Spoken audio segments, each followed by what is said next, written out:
Assalamualaikum warahmatullahi wabarakatuh. Di sini kami kelompok 10 yang beranggota Zainuri Ahyan, Tasya Mega, dan Nulikiana akan menjelaskan tentang pengembangan sistem informasi akuntansi piutang dan penerimaan kas pada perusahaan Honda Naga Motor.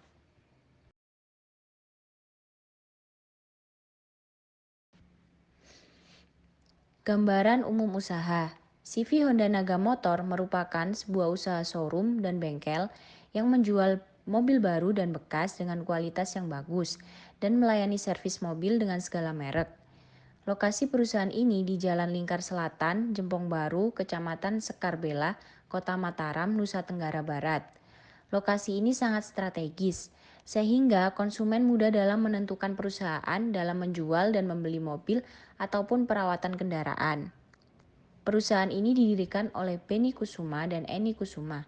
CV Honda Naga Motor tergolong sebagai perusahaan menengah, di mana perusahaan ini bergerak dalam usaha ekonomi produktif dan kreatif yang berdiri sendiri, yang dilakukan badan usaha persekutuan yang bukan merupakan anak perusahaan atau cabang perusahaan yang dimiliki. Struktur organisasi. CV Honda Naga Motor memiliki satu direktur utama dan dua direktur accounting. Direktur utama yaitu dipegang oleh Benny Kusuma dan direktur accounting pertama dipegang oleh Lili Agustina dan direktur accounting kedua dipegang oleh Teddy Senjaya. CV Honda Naga Motor juga memiliki 3 manajer. Yang pertama, manajer sales yaitu Yudi Alfian, yang kedua, manajer service yaitu Ismail, dan yang terakhir, manajer spare part yaitu Brilianto Kusuma. Sumber penerimaan kas dari penjualan tunai. Terdapat 3 sumber penerimaan kas dari penjualan tunai, yaitu over-the-counter sale, cash on delivery sale, dan dari credit card sale. Pada CV Honda Naga Motor, sumber penerimaan kas dari penjualan tunai menggunakan credit card sale, yaitu pembayaran menggunakan credit card ataupun mobil pay dan lain-lain. Berikut alur penerimaan kas dari credit card sale. Penerimaan kas dari credit card sale. Yang pertama, pemegang kartu kredit memesan barang. Lalu, bagian penjualan memerintahkan bagian pengiriman untuk menyerahkan barang kepada pembeli. Selanjutnya, pemegang kartu kredit membayar dengan kartu kredit dan bagian pengiriman menyerahkan barang kepada pembeli, lalu menyetor slip kartu kredit ke bank, dan yang terakhir, secara periodik, bank penerbit kartu kredit melakukan penagihan kepada pemegang kartu kredit. Selanjutnya saya akan menjelaskan tentang fungsi penerimaan kas dari penjualan tunai. Fungsi yang terkait dalam sistem penerimaan kas dari penjualan tunai yang pertama adalah fungsi penjualan. Dalam transaksi penerimaan kas dari penjualan tunai, fungsi ini bertanggung jawab untuk menerima order dari pembeli, mengisi faktur penjualan tunai dan menyerahkan faktur tersebut kepada pembeli untuk kepentingan pembayaran ke fungsi kas. Yang kedua adalah fungsi kas. Dalam transaksi penerimaan kas dari penjualan tunai, fungsi ini bertanggung jawab sebagai penerima kas dari pembeli. Yang ketiga adalah fungsi gudang. Fungsi gudang ini bertanggung jawab menyiapkan barang yang disimpan oleh pembeli serta menyerahkan barang tersebut ke fungsi pengiriman.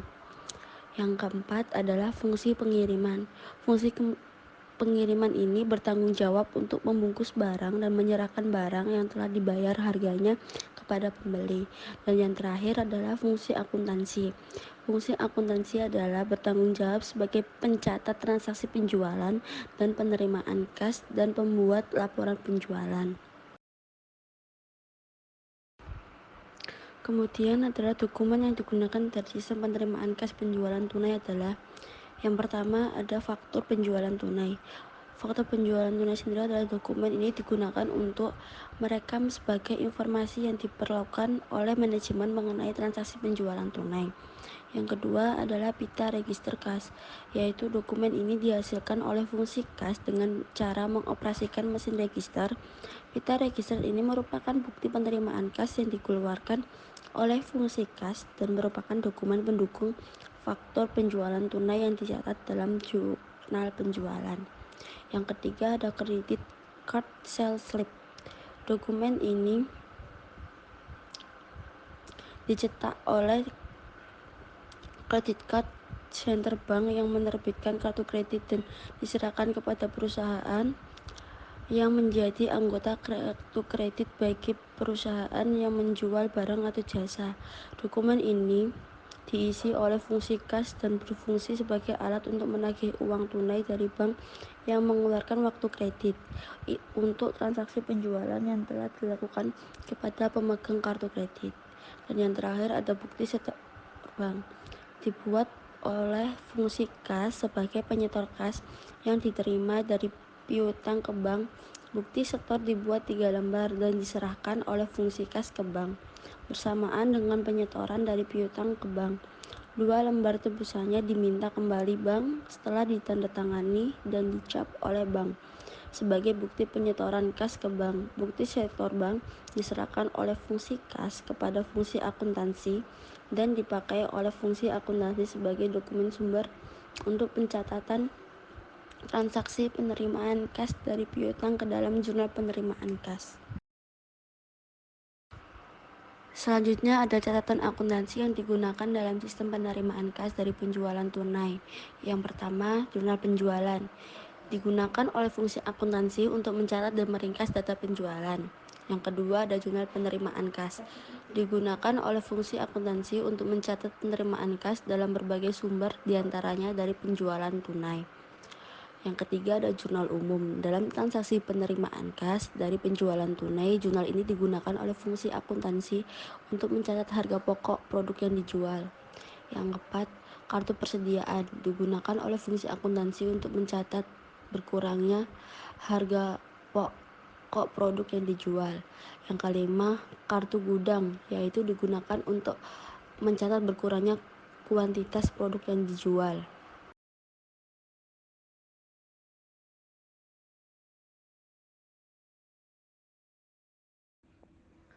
Jaringan prosedur yang membentuk sistem penerimaan kas dari penjualan tunai sebagai berikut. Yang pertama, prosedur order penjualan. Yang kedua, prosedur penerimaan kas. Yang ketiga, prosedur penyerahan barang. Yang keempat, pencatatan penjualan tunai. Yang kelima, prosedur penyetoran tunai kas ke bank. Yang keenam, prosedur pencatatan beban pokok penjualan. Dari Selanjutnya ada unsur pengendalian internal. Yang pertama organisasi. Organisasi sendiri terdiri dari 3, yaitu yang pertama fungsi penjualan harus terpisah dari fungsi kas. Yang kedua fungsi kas harus terpisah dari fungsi akuntansi.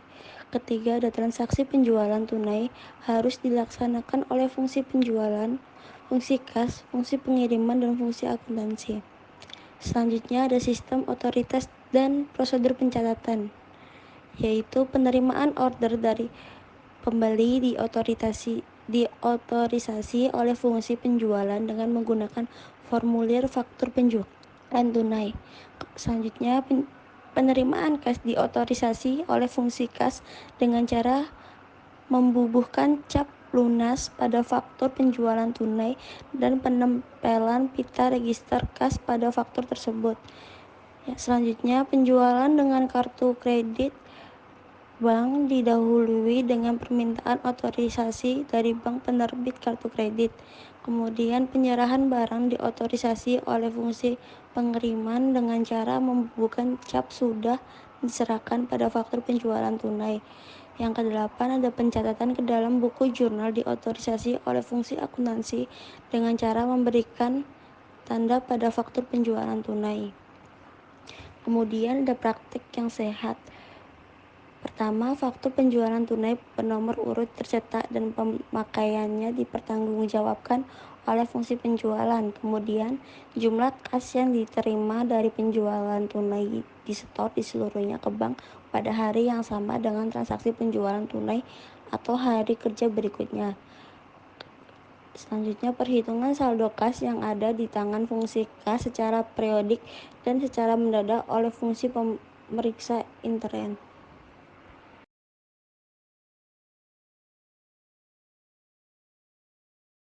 Sumber penerimaan kas dari penagihan piutang. Selanjutnya, fungsi yang terkait dalam sistem penerimaan kas dari piutang sebagai berikut. Fungsi yang terkait dalam sistem penerimaan kas dari piutang adalah yang pertama, fungsi sekretaris. Fungsi ini bertanggung jawab dalam penerimaan cek dan surat, pemberitahuan, remittance, melalui pos dari para debitur perusahaan. Yang kedua, fungsi penagihan. Fungsi ini bertanggung jawab untuk melakukan penagihan kepada para debitur perusahaan berdasarkan daftar piutang yang ditagih yang dibuat oleh fungsi akuntansi. Yang ketiga adalah fungsi kas. Fungsi ini bertanggung jawab atas penerimaan cek dari fungsi sekretaris. Jika penerimaan kas dari piutang dilaksanakan melalui pos atau dari fungsi penagihan, jika penerimaan kas dari piutang dilaksanakan melalui penagihan perusahaan. Selanjutnya, yang keempat, fungsi akuntansi. Fungsi ini bertanggung jawab dalam pencatatan penerimaan kas dari piutang ke dalam jurnal penerimaan kas dan berkurangnya piutang ke dalam kartu piutang. Dan yang terakhir adalah fungsi pemeriksaan intern. Fungsi ini bertanggung jawab dalam melaksanakan perhitungan kas yang ada di tangan fungsi kas secara periodik. Selanjutnya, dokumen yang digunakan dalam sistem pendapatan dari piutang adalah yang pertama, sistem pemberitahuan. Dokumen dibuat oleh debitur untuk memberitahu maksud pembayaran yang dilakukan. Surat pemberitahuan biasanya berupa tembusan bukti kas keluar yang dibuat oleh debitur yang disertakan dengan cek yang dikirimkan oleh debitur melalui penagihan perusahaan atau pos. Yang kedua itu daftar surat pemberitahuan. Daftar surat pemberitahuan ini merupakan rekapitulasi penerimaan kas yang dibuat oleh fungsi sekretariat atau fungsi penagihan. Jika penerimaan kas dari perusahaan melalui pos, fungsi sekretariat bertugas membuka amplop surat dan memisahkan surat pemberitahuan dengan cek dan membuat daftar surat pemberitahuan yang diterima setiap hari. Yang ketiga itu bukti store bank. Dokumen ini dibuat oleh fungsi kas sebagai bukti penyetoran kas yang diterima dari piutang ke bank. Bukti setor dibuat 3 lembar dan diserahkan oleh fungsi kas ke bank. Bersamaan dengan penyetoran kas dari piutang ke bank, 2 lembar tembusannya diminta kembali dari bank setelah ditandatangani dan dicap oleh bank sebagai bukti penyetoran kas ke bank. Dan yang terakhir adalah kwitansi. Dokumen ini merupakan bukti penerimaan kas yang dibuat oleh perusahaan bagi para debitur yang telah melakukan pembayaran uang mereka.